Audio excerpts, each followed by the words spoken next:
Friends, ഞങ്ങളിപ്പോൾ ഉള്ളത് എൻ്റെ അമ്മേൻ്റെ ചേച്ചീൻ്റെ വീട്ടിലാണ്. അപ്പോൾ ഞങ്ങളെ അമ്മേൻ്റെ ചേച്ചീനെ നിഷമ്മ എന്നാണ് വിളിക്കുക. ഇത് ഇവിടുത്തെ അമ്മയാണ്. അപ്പോൾ ഇവിടെ തേനും തേനടിയും ഒക്കെ എടുക്കുന്ന സ്ഥലങ്ങളൊക്കെ ഉണ്ട്. ഇവിടെ തേനടയാണ്. ഇത് കണ്ടോ, തേനട തേനടയാണ്. നല്ല തേനാണ് ഗൈസ്, നല്ല മധുരമുള്ള തേൻ. ഗൈസ്, ഇവിടെ ഒരു സ്പോട്ട് ഉണ്ട്.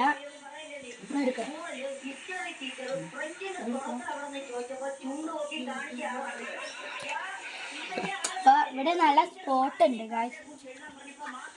മരുതക്കടവ്, മരുത, നിലമ്പൂർ, ചുങ്കത്തറൊക്കെ കഴിഞ്ഞുള്ള സ്ഥലമാണ് മരുത.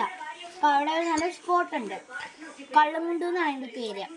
ഈ വീടിൻ്റെ അവിടെയായിട്ട് കുറച്ച് അകത്തോട്ട് പോകുമ്പോൾ ഒരു പുഴയാണ്. ഇവിടെ കുറേ കല്ലുകളും കുണ്ടുകളും കുറേയൊക്കെ ഉണ്ട്. നല്ല രസമാണ് അവിടെ കുളിക്കാൻ. ഇവിടെ രാവിലെ തന്നെ കുറേ പേർക്ക് ഇവിടെ വന്നിട്ടുണ്ട്. അപ്പം ഇനി അടുത്ത വീട്ടിൽ കാണുന്നവരെ എല്ലാവർക്കും